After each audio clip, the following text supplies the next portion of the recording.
Buenas noches, vamos a continuar con el estudio de la carta a los Colosenses y vamos a tratar el tema que nos concierne esta noche. Es dejar en claro que Cristo es lo que todo hombre necesita. Vamos a hablar de la suficiencia de Cristo, ya que recordemos que los colosenses estaban siendo presionados por falsos maestros que enseñaban que Cristo sí salvaba, pero había otros poderes espirituales a los cuales ellos también tenían que sujetarse o tenían que saber manejar. Entonces, en esta noche nos vamos a enfocar a que todo ser humano lo único que necesita para ser salvo es Cristo. Únicamente Cristo y nada más que Cristo. Y porque hoy en día llegan, ahora sí como podemos decirlo, nuevas modas a las iglesias, nuevas maneras de hacer las cosas, y la gente las adopta. Y muchas de esas cosas nuevas no son bíblicas. Por lo tanto, nosotros tenemos que tener mucho cuidado de lo que practicamos, de lo que hacemos cuando nos reunimos como iglesia. Recordando que el centro de todo culto es Cristo. Él es el único que debe recibir la honra, la gloria y la alabanza. Entonces vamos a orar y que el tema de esta noche pueda fortalecernos, pueda ubicarnos, enraizarnos en la palabra de Dios, y que siempre recordemos que Cristo es el único mediador entre Dios y los hombres. No hay nada más, no necesitamos nada más que ser fiel, servirle y seguirle a Él. Oremos. Padre, nos ponemos en tus manos. Háblanos a través de tu palabra. Ayúdanos a entender, Señor, la importancia de que podamos estar, Señor, edificados en el único fundamento que es tu Hijo Jesucristo. Gracias, Señor, por la salvación que nos das a través de Él. Gracias, Señor, por el ejemplo que nos das. Y también, Señor, porque está siempre a nuestro lado, dispuesto, Padre, a ayudarnos a seguir creciendo y a seguir haciendo lo que usted nos ha llamado a hacer. Ser testigos tuyos donde quiera que estemos. Te pido, Padre, que tu Espíritu Santo sea el que nos guíe a toda verdad. En el nombre de Jesucristo oramos. Amén. Vamos a leer los versículos que nos corresponde ahora. Colosenses 2, 8 al 15. Ahí va a estar centrada la meditación de esta noche. Dice: mirad que nadie nos engañe por medio de filosofías y huecas sutilezas, según las tradiciones de los hombres, conforme a los rudimentos del mundo y no según Cristo. Porque en Él habita corporalmente toda la plenitud de la deidad, y vosotros estáis completos en Él, que es la cabeza de todo principado y potestad. En Él también fuisteis circuncidados con circuncisión no hecha a mano, al echar de vosotros el cuerpo pecaminoso carnal en la circuncisión de Cristo, sepultados con Él en el bautismo, en el cual fuisteis también resucitados con Él, mediante la fe en el poder de Dios que lo levantó de los muertos.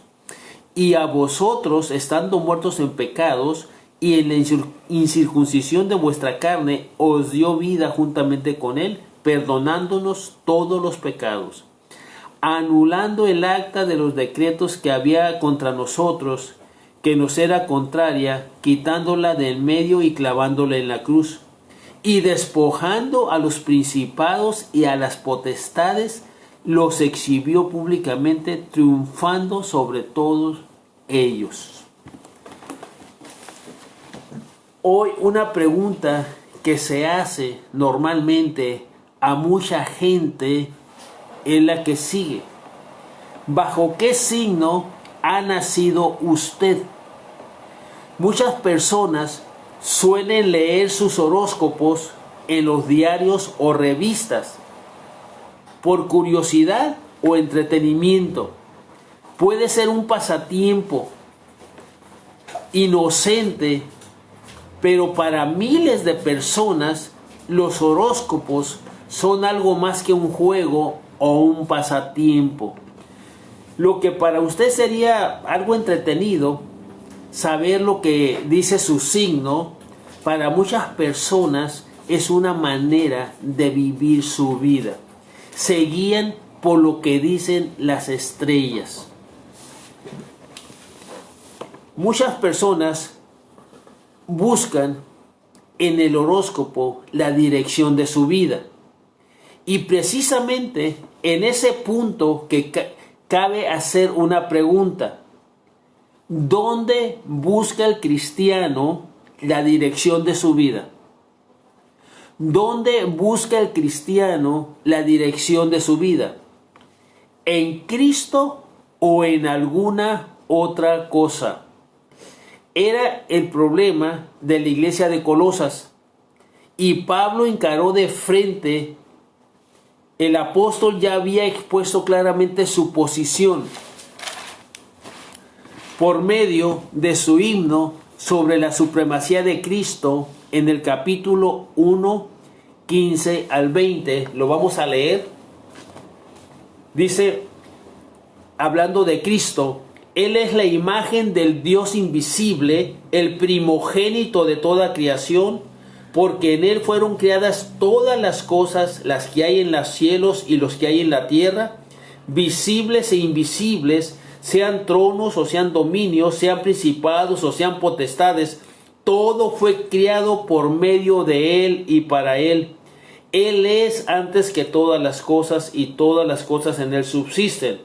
Y Él es la cabeza del cuerpo, que es la iglesia, el que es el principio, el primogénito de entre los muertos, para que en todo tenga la preeminencia, por cuanto agradó al Padre que en Él habitase toda la plenitud, y por medio de Él reconciliar consigo todas las cosas, así las que están en la tierra como las que están en los cielos, haciendo la paz mediante la sangre de su cruz. Entonces, vemos que ahora Pablo va a hablar sobre estos detalles de las falsas enseñanzas en Colosas. La inconmovible posición de Pablo estaba, escuche bien, esta es la verdad para todo cristiano, para todo cristiano. Cristo satisface todas las necesidades de tu vida. Sí. En Cristo encontramos todo lo que usted y yo necesitamos para el diario vivir. No necesitamos a nadie más que a Cristo. Recuerde, en los evangelios dice: todo lo que pidiereis al Padre en mi nombre, dice, yo los daré. Él es el medio por el cual usted y yo recibimos bendiciones del Padre Celestial o del Padre de nuestro Señor Jesucristo. Pero es a través de Cristo. No es a través de ninguna otra cosa creada, ni en el cielo, ni en la tierra, ni debajo de la tierra. Entonces, como cristianos, no tenemos necesidad de andar buscando fuera de Cristo, de andar buscando experiencias fuera de Cristo. En este pasaje que leímos, 2:8 al 15, Pablo advierte a los colosenses sobre el peligro que los amenazaba. El versículo 8 dice: mirad, ¿sí? Mirad que nadie os engañe. ¿Sí? Pablo los está advirtiendo cómo se nos engaña. Dice, por medio de filosofías y huecas sutilezas. Ahora, ¿en qué se basaban estas filosofías y estas huecas sutilezas? Dice, según la tradición de los hombres y no según Cristo. ¿Sí? Según la tradición de los hombres. Déjenme decirles que en muchas de las iglesias tenemos tradiciones. Y si nosotros nos ponemos a estudiar, a examinar estas tradiciones, muchas de ellas no tienen base bíblica. Pero así llegamos a la iglesia. Así se nos ha enseñado y por lo tanto seguimos con esas tradiciones. Entonces, cuando nosotros estudiamos la Biblia y vemos que tradiciones que estamos practicando como iglesia, si no tienen base bíblica, tienen que ser quitadas. Definitivamente. ¿Por qué? Porque creemos que como cristianos, como hijos de Dios, la Biblia es la única, escuche bien, la única norma de fe y conducta en nuestro diario vivir.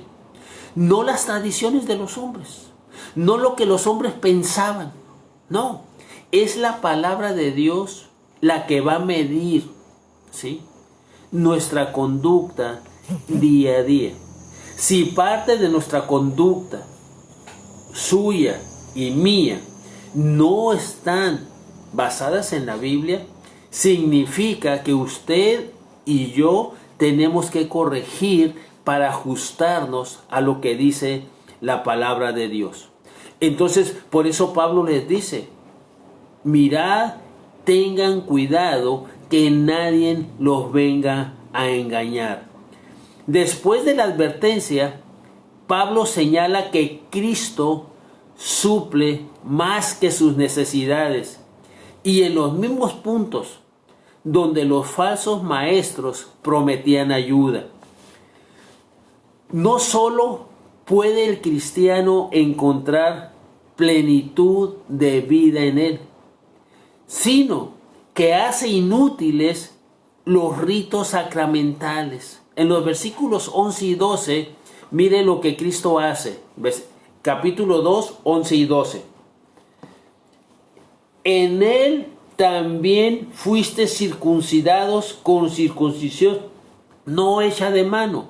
Antes, el rito de la circuncisión lo hacía el sacerdote en turno, ¿sí?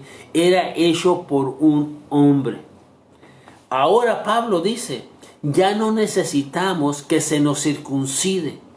Ahora el que nos circuncida es Dios. Pero curiosamente no es del prepucio, sino de nuestro corazón. Es un acto que Dios hace. La plenitud en Cristo va más allá de lo que normalmente el sacerdote hacía físicamente en el cuerpo del creyente. No, ahora es Dios. Escuche lo que dice. En él también fuiste circuncidados con circuncisión no hecha por mano, o sea, no hecha por ningún hombre.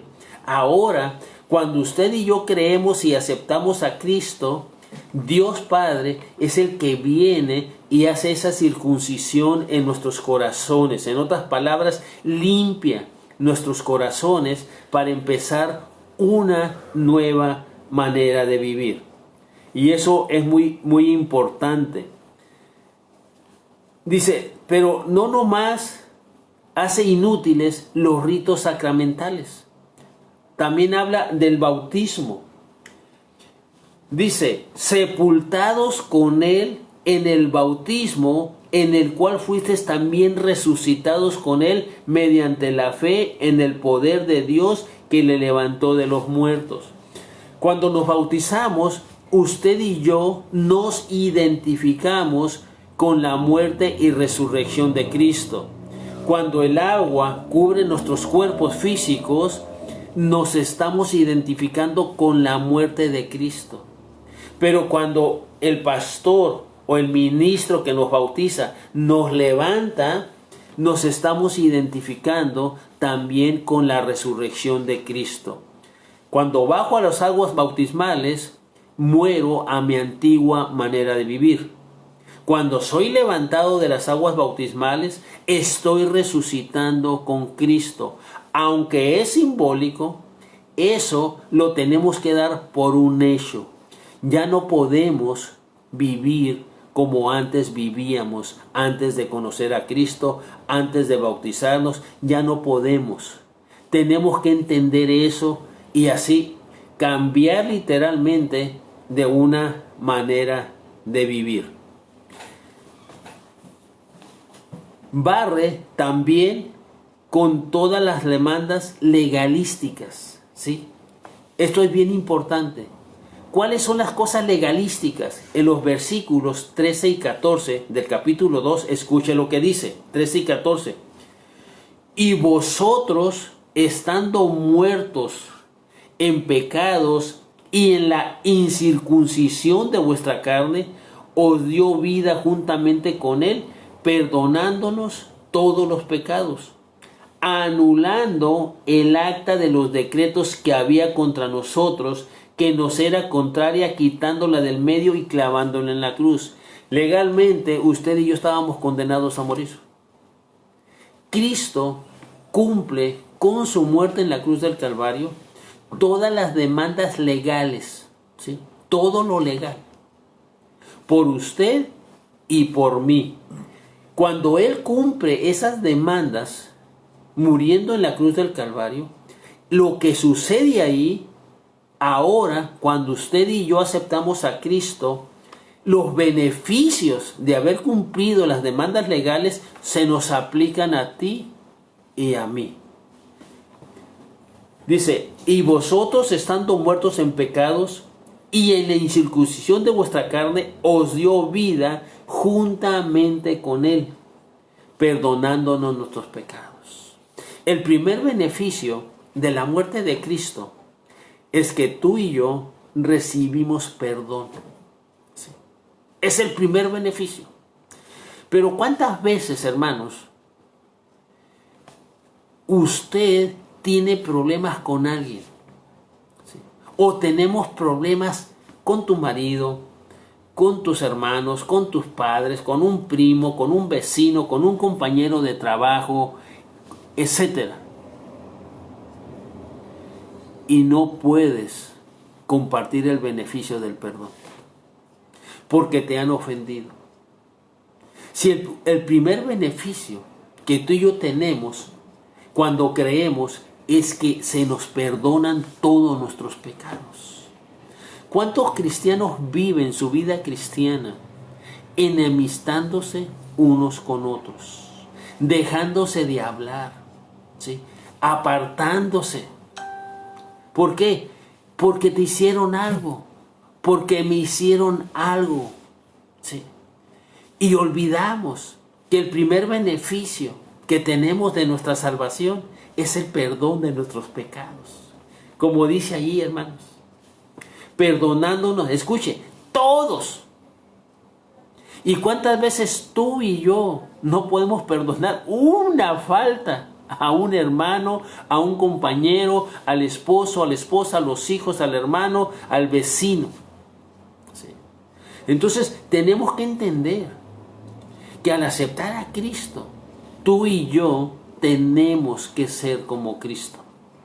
De la manera que Él nos perdonó, usted y yo debemos perdonar a aquellos que nos han ofendido, aquellos que nos han defraudado. Eso es bien importante. Y sabes, yo le digo a la gente, la única Biblia que las personas que no conocen de Dios, la única Biblia que van a leer es lo que tú y yo vivamos enfrente de ellos.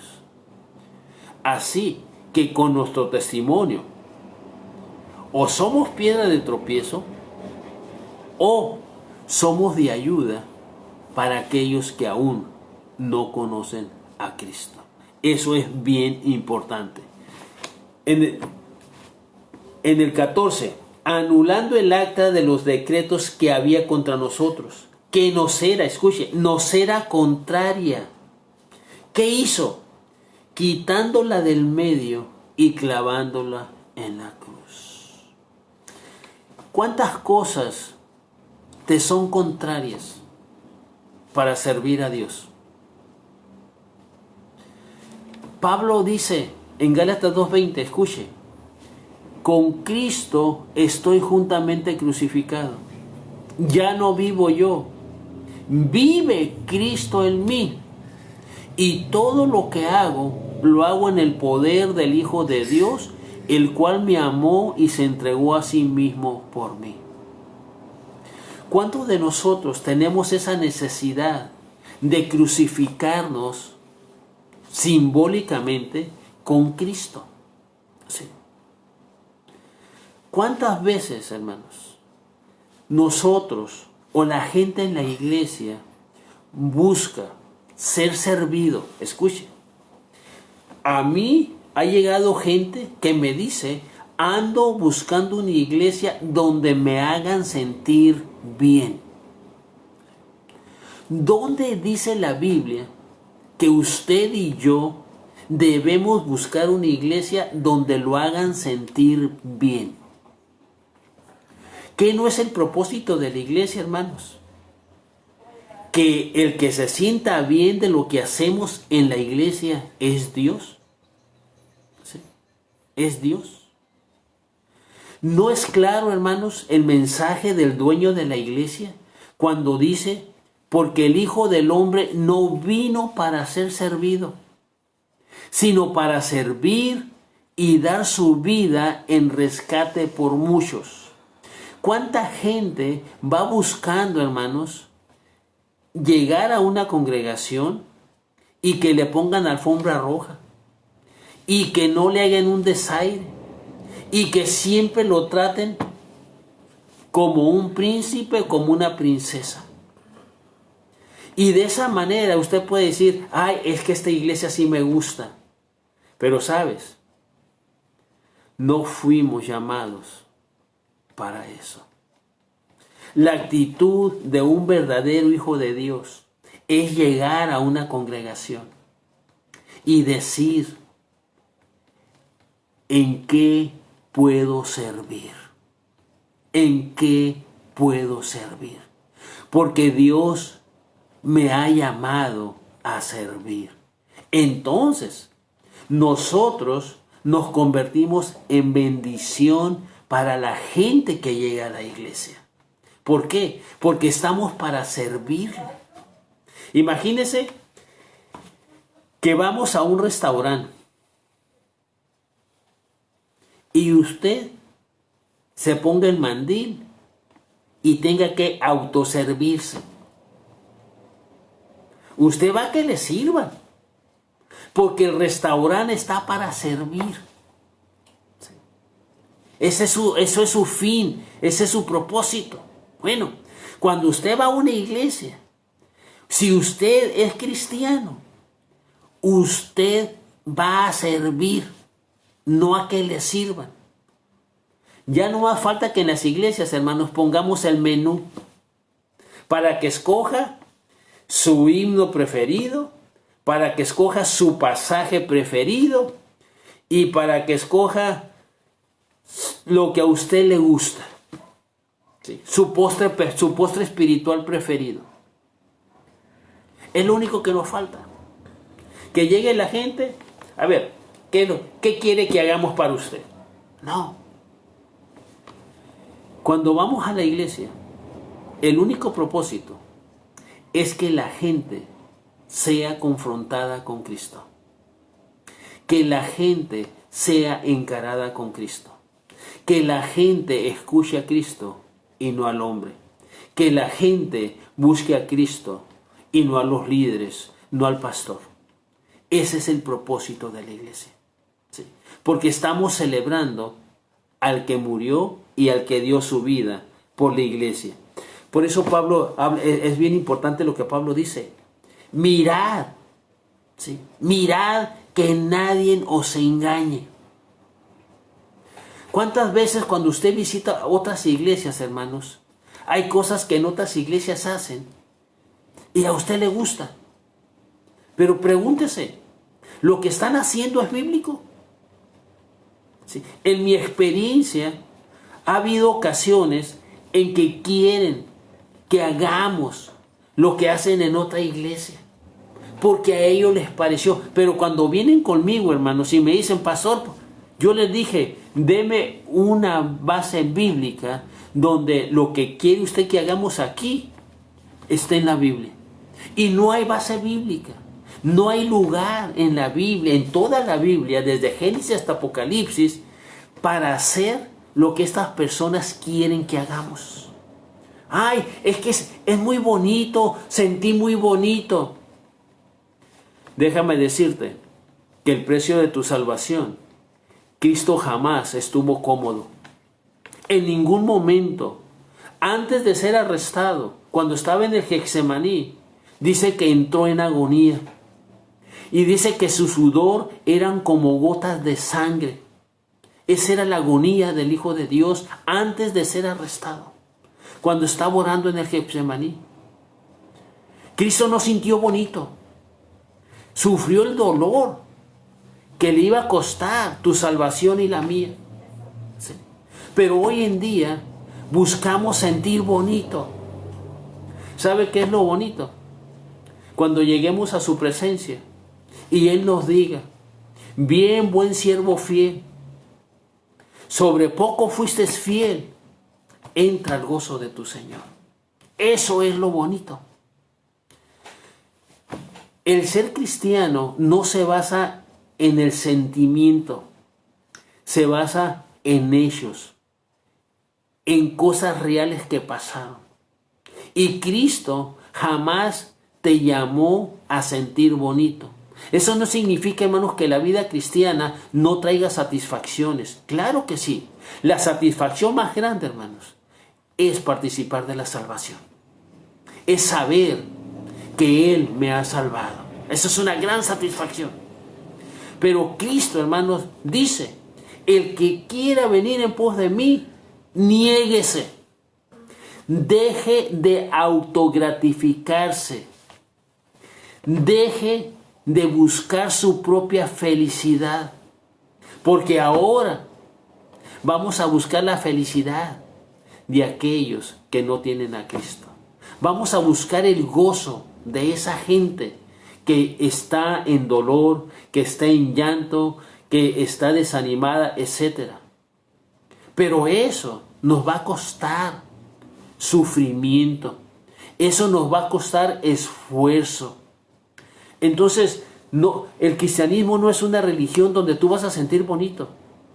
El cristianismo es algo donde usted va a ser instrumento para que los que no conocen a Dios, ellos lleguen a conocer a Cristo. Y a través de Cristo van a conocer al único Dios verdadero. Porque es lo que dice el Señor Jesucristo. Esta es la vida eterna, que te conozcan a ti, el único Dios verdadero. Entonces, es cuando Pablo dice, mirad, era un sagaz recordatorio. Y también podría traducirse el mirad, guardaos o tengan cuidado, guárdense o tengan cuidado. Los creyentes estaban en peligro, supiéranlos ellos o no. Lo sepas tú o no lo sepas, tú y yo cada día estamos en peligro. ¿En peligro de qué? De lo que el enemigo hace a nuestro alrededor. En peligro de que dentro de nosotros mismos podemos comenzar a hablar los unos de los otros, a atacarnos los unos de los otros. Todos los días estamos en ese peligro. Pero si nuestra fe, hermanos, está fundada en el único fundamento, en la piedra angular de Cristo, no importa lo que hagan, no importa lo que digan, usted y yo vamos a seguir sirviendo a Cristo, pagando el precio, ¿sí? Pagando el precio de servir a Cristo. Entonces, Él jamás nos llamó a sentir bonito. Y mucha gente quiere y viene a las iglesias porque quieren sentir bonito. ¿Sabes cuándo va a sentir bonito? Cuando usted y yo empecemos a hacer la voluntad de Dios. Entonces va a encontrar una agradable satisfacción de hacer lo que fuimos llamados a hacer. ¿Por qué no nos sentimos bien? Porque la mayoría del tiempo estamos haciendo lo que a nosotros nos da la gana, lo que a nosotros nos gusta. Pero yo te pregunto, hermano, hermana, o persona que me escuchas, ¿lo que tú estás haciendo es lo que Dios quiere que hagas? ¿O tú decidiste hacer lo que estás haciendo? Y Pablo dice, cuidado, porque nosotros mismos nos podemos engañar, creyendo estar haciendo la voluntad de Dios, cuando realmente usted y yo estamos haciendo lo que creemos que Dios quiere que hagamos. Y no hay tal cosa. La Biblia ya nos dijo lo que tenemos que hacer. Y una de las cosas, hermanos, es ir. Sí. Tenemos que salir. Mire, una pandemia nos echó fuera del edificio. No podemos regresar al edificio. Una pandemia. ¿Por qué? ¿Te has preguntado por qué? ¿Por qué Dios usó una pandemia para echarnos fuera del edificio? Porque estábamos muy cómodos dentro del edificio. No entendíamos que el mensaje de Cristo es: salgan de los edificios.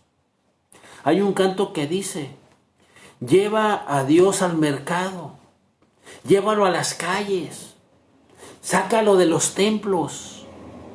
Pero como cristianos estábamos, hermanos, bien a gusto dentro de los templos. Y Cristo viene y trae una pandemia para echarnos afuera. Hoy anhelamos, hoy añoramos querer regresar.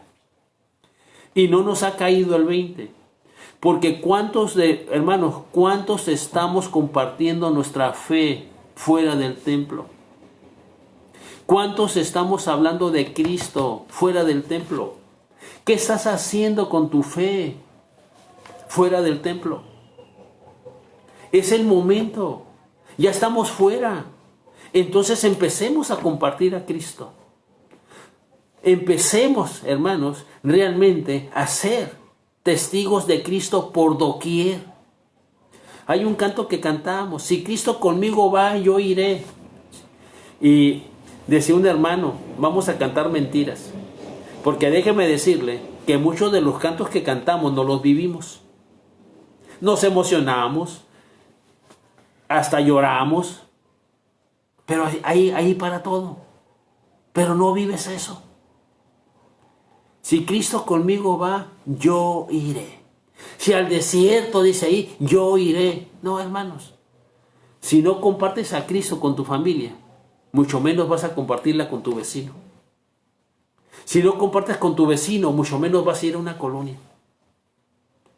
La misión ahorita es compartir a Cristo con nuestra familia, porque estamos destinados a eso. ¿Sí? Esta pandemia, hermanos, no es una maldición. Esta pandemia es una bendición para la iglesia. No más que la iglesia no lo ha entendido así. El Señor nos sacó de los templos, entendámoslo, con el propósito de salir a las calles a compartir a Cristo. El problema, que ni una pandemia va a ser posible que compartas tu fe. Y sabes, dijo un pastor de Seattle, tú no puedes dar lo que no tienes. Y no puedes compartir. O no puedes enseñar lo que no sabes. ¿Por qué no, hermanos, autoexaminarnos? ¿Realmente Cristo está en mi vida? ¿Realmente Cristo es el Señor de mi vida? ¿Por qué no preguntarnos, hermanos? ¿Realmente yo le he cedido a Cristo el control de mi vida? No hay tal cosa, hermanos, que le des el control de una cuarta parte, de una quinta parte. No hay tal cosa. O Cristo es tu Señor o no es tu Señor. Escucha, tú puedes tener a Cristo como Salvador y irte al infierno. Los que tienen a Cristo como Señor de sus vidas van al cielo. Porque entonces vas a decir, como dijo el joven Samuel, habla que tu siervo oye. Mucha gente, hermanos, tiene a Cristo como Salvador, pero jamás le ha cedido el yo. Jamás ha doblegado el yo. Cristo no ocupa ese lugar en el trono de tu vida. Solamente lo tienes como un Salvador, para evitar ir al infierno. Pero no te engañes. Jesús tiene que ser Salvador y tiene que ser Señor. Si lo tienes como Salvador, nunca vas a ir al cielo. Si lo tienes como Señor, entonces vas a empezar a escuchar su voz. Entonces vas a empezar a servirle. Entonces vas a empezar a compartirlo. Porque Él es tu Señor.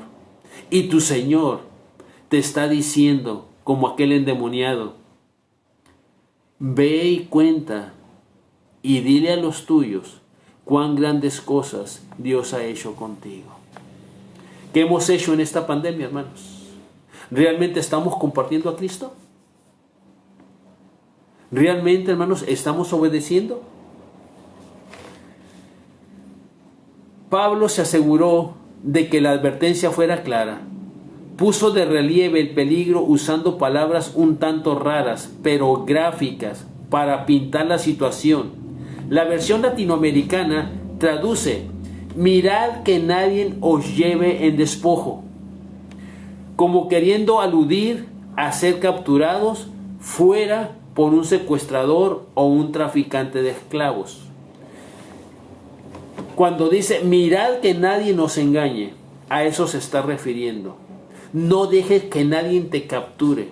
No dejes que nadie te lleve como algo que está a la venta.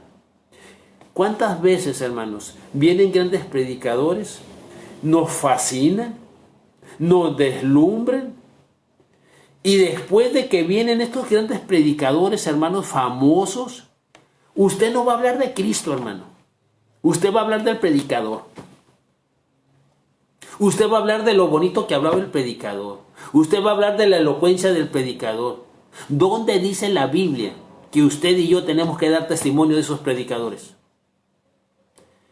Pero cuando venga el Espíritu Santo, recibiréis poder y me seréis testigos. Usted y yo tenemos que hablar de Cristo, no de predicadores, no de pastores. Cristo murió por ti. Cristo murió por mí. Cristo resucitó por usted. Cristo resucitó por mí. Resucitó por su iglesia. La iglesia debe de hablar de Cristo, no de hombres. No importa quién sea el hombre, no importa quién sea el líder, hermanos. La iglesia debe predicar a Cristo. Por eso dice, cuidado, hermanos, cuando hablamos más de los pastores que de Cristo. Cuidado cuando hablamos más de una persona, hermanos, sea mujer o sea hombre. Yo no digo, hermanos, que no le demos gracias a Dios por esos pastores. Gracias a Dios por esos líderes. Pero normalmente, hermanos, hablamos de ellos, omitiendo a Dios. Repito, yo no digo, hermanos, que no demos gracias. Pero gracias a Dios por esos grandes predicadores. Gracias a Dios por esos grandes líderes. Dios es el que cuenta, no el predicador, no el líder. Dios tiene que recibir la honra, la gloria y la alabanza. Y a veces nos quedamos fascinados, hermanos, con el líder o con el pastor. No, yo te animo, hermanos, yo te motivo, fascínate con Cristo. Habla de Cristo, habla de Él, porque Él es el que salva, Él es el que nos lleva al cielo, Él es el que nos transforma, Él es el que nos fortalece, Él es el que nos sustenta, hermanos. Él es el que provee todo lo que necesitamos para el diario vivir. Entonces dejemos de hablar de los hombres y empecemos, hermanos, a dar testimonio. Empecemos a ser realmente testigos de Cristo. Los colosenses estaban en peligro de ser capturados y arrebatados por aquellas falsas doctrinas religiosas. Los cristianos actuales también están expuestos a ser arrebatados por grandes oradores y nuevos conceptos, pero la lealtad a Cristo demanda una juiciosa consagración a Él con sano entusiasmo, pero no una voluble excitación ante fascinantes doctrinas o personajes sobresalientes o famosos.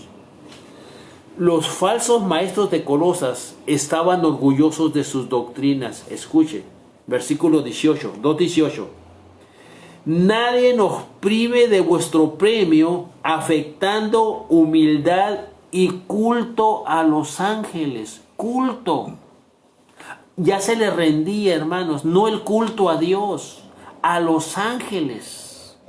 Dice, entremetiéndose, escuche bien, entremetiéndose en lo que no ha visto, vanamente hinchado por su propia mente carnal. Comienzan a inventar, comienzan a decir cosas de las cuales no han visto, no se han enseñado, pero ellos empiezan a inventarlas y la gente las cree. Hay una parte en la Biblia donde dice, hermanos, que en los postreros días la gente va a tener comezón de oír. Y van a ser como aquellos griegos, hermanos, en Hechos 17, cuando Pablo fue al Areópago. Y donde encuentra el altar al Dios no conocido. Y cuando Pablo empezó a predicar, hermanos, la gente vino y lo oyó. Pero cuando habló, hermanos, de Dios, de la resurrección, entonces dicen, ya te oiremos después. ¿Sí? Hoy en día, la gente le gusta escuchar cosas nuevas. ¿Sí? Cosas extravagantes, hermanos, hablando espiritualmente. Y hoy en día hay grandes predicadores que hablan de esas cosas, hermanos. Pero yo te digo, el Evangelio, hermanos, simplemente es simple. El Evangelio, hermanos, tiene un poder de transformar. El Evangelio crece, pero también da fruto. Yo te pregunto, ¿ha crecido en ti el Evangelio de Cristo? ¿Qué fruto tienes tú de haber escuchado y aceptado ese Evangelio? ¿A cuántos otros has traído a los pies de Cristo como fruto y crecimiento de la fe que un día tú aceptaste? Dice Pablo, pero Pablo había evaluado cuidadosamente sus ideas y las había calificado de filosofías y huecas sutilezas.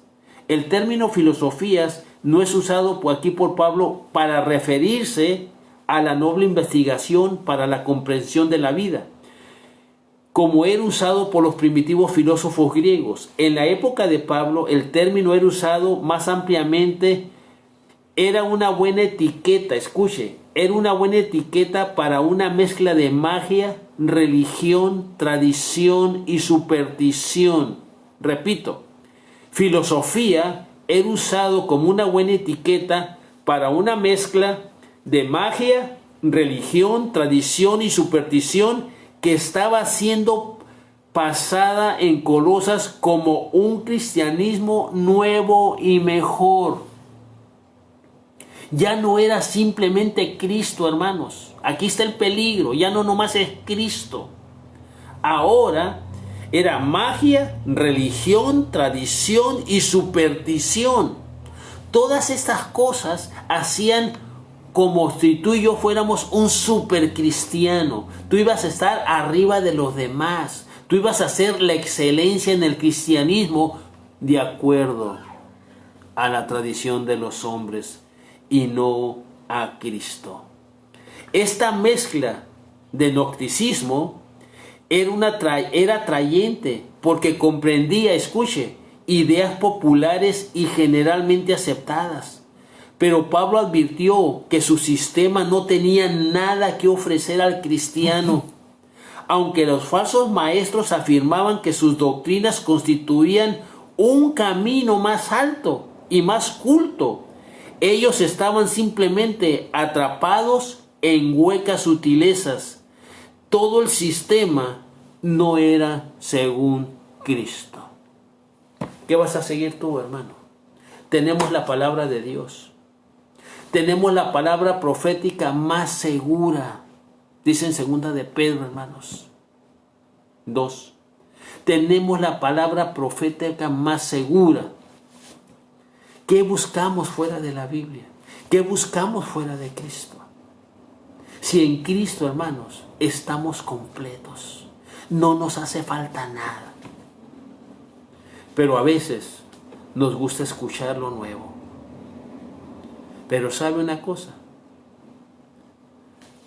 Todo pasa. Y dice Cristo, pero mi palabra permanece para siempre. Y Él dice a los que creen en Él, nunca te dejaré y nunca te desampararé. Yo espero, hermanos, que tu fe esté fundamentada en el verdadero evangelio. Que tu fe, tu creencia esté fundamentada en Cristo y no en el hombre. Que Dios me les bendiga, hermanos. Vamos a orar. Padre, gracias por tu palabra. Gracias por hacernos saber que tu Hijo es suficiente para las necesidades espirituales, físicas y psicológicas de cualquier ser humano. Tómanos en tus manos, ayúdanos a permanecer en tu palabra, ayúdanos a conocer la verdad y dice que la verdad nos hará libres. Padre, y no ser presas de cualquier doctrina o viento de doctrina que venga a nuestras vidas. Te pido, Señor, por cada miembro de la iglesia, por cada familia, por los enfermos que hay en la iglesia, Señor, que usted se manifieste, que usted los levante, Padre, y que en su momento ellos puedan dar testimonio de que usted estuvo ahí con ellos, Padre, y que ellos puedan contarle, Señor, a los demás cómo los levantó de las enfermedades. Te pido que tú nos ayudes y nos sigas dirigiendo. En el nombre de Cristo Jesús. Amén. Que Dios me les bendiga, hermanos. Muy buenas noches.